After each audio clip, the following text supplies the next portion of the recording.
MILF Chief Negotiator Muhagher Iqbal nibutyag nga dunay gibana-banang 2,000 ka mga tao kasagaran mga MILF combatants ang gikatakdang mutahan sa ilang mga armas alang sa peace process. Sigon ni Iqbal nga ang komunidad ug mga supporters nagpabiling malaumon sa transition roadmap nga itanyag sa peace process. Ang MILF anaa karon sa transition stage gikan sa usa ka revolutionary organization ngadto sa usa ka democratic institution.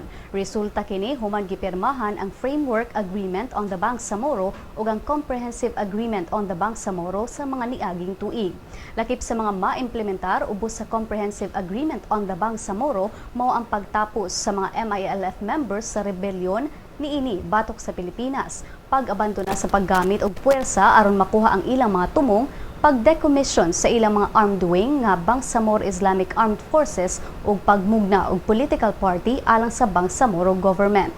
Ang Kongreso gikatakdang mupasar sa usa ka plebisito sa Bangsamoro Basic Law sa tungang bahin ning tuiga.